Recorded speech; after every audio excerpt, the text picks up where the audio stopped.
আজকে কালীপুজো আর কালীপুজো উপলক্ষে আমাদের অনেক কিছু আয়োজন করা হয়। আর তোমরা তো সবাই জানো যে ১২ মাসে ১৩ পার্বণ। আমরা তো হিন্দু সনাতনী, আর আমাদের কিছু কিছু নিয়ম মেনে চলতে হয়।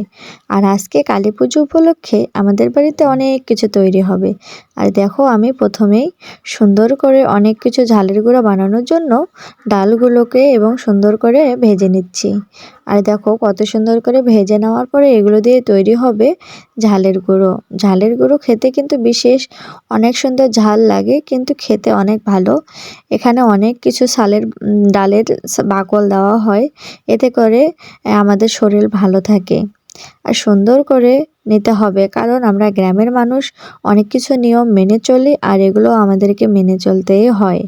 আর গ্রামে বাস করলে বা থাকলে সত্যি অনেক কিছু নিয়ম থেকে যা মেনে চলে সত্যি অনেক ভালো লাগে।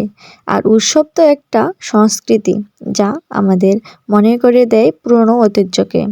আর পুরনো দিনের কথাকে স্মরণ করে এখন অবধি চলে আসতেছে সেই ঝালের গুঁড়ো। আর ঝালের গুঁড়ো না বানালে কি হবে বলো? দেখো, আমি অনেক সুন্দর করে ঝালের গুঁড়ো বানানোর জন্য প্রথমে ডালগুলোকে নিয়ে নিলাম ভেজে, তারপরে আদা রসুন ভেজে নিচ্ছি।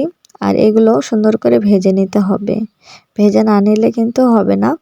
প্রথমে ভেজে নিয়ে তারপর সুন্দর করে চালের গুঁড়োর সাথে একসাথে ডালগুলো ভেজে নিতে হবে।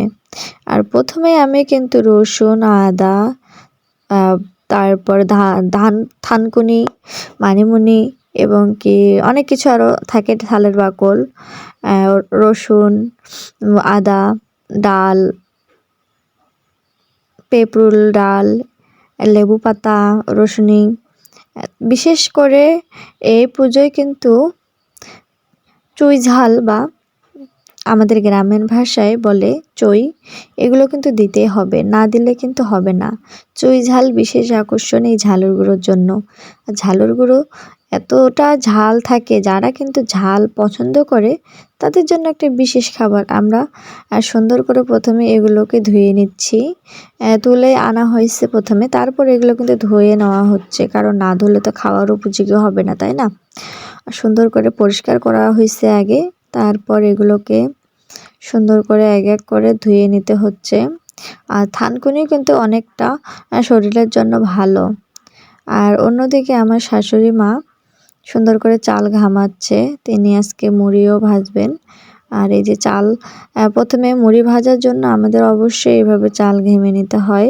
আর এগুলো কিন্তু গ্রামে বিশেষ করে চলে, শহরে চলে না। গ্রামের মানুষ সব কিছু করতে পারে এবং কি করতেও হয়। আর আমরা গ্রামের মানুষ বলে কথা, মুড়ি ভাজা হবে না এই পূজার দিনে, এটা কি হয় বলো?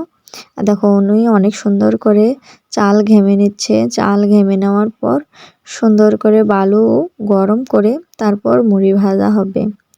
আর আমাদের একটা করে তিথি যায় বা পুজো যায়, একটা করে তিথি বা পুজো যতই যাবে ততই আমাদের একটা করে অনুষ্ঠান হবে, এবং কি অনেক কিছু নিয়ম থাকে, অনেক কিছু নিয়ম পালন করতে হয়। তারপর আমাদের সুন্দর সুন্দর খাওয়া আয়োজন করা হয়, এগুলো আমরা সুন্দর করে আয়োজন করার জন্য, সুন্দর করে পরিবেশন করার জন্য বানাই। দুর্গাপূজায় যেমন নারকেল নাড়ু, মুড়ির নাড়ু, মোয়া অনেক কিছু তৈরি করা হয়, তেমনি আমাদের কালী পুজো আসলেও এরকম সুন্দর সুন্দর খাবার তৈরি করতে হবে। এটা আমাদের সংস্কৃতি, যাই বলো পুরোনো দিনের ঐতিহ্যও বলে। আর দেখো, আমরা সুন্দর করে বানিয়ে নিচ্ছি।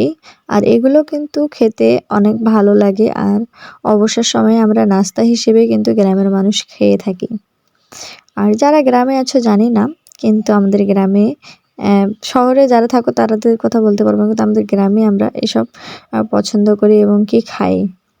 আর আমার মিনি ব্লগটা আপনাদের কেমন লাগলো জানি না, যদি ভালো লাগে তাহলে অবশ্যই আমার সাথে থাকবেন। আর সবাই লাইক, কমেন্ট, শেয়ার করবেন। সবাইকে অসংখ্য অসংখ্য ধন্যবাদ জানাবো আমার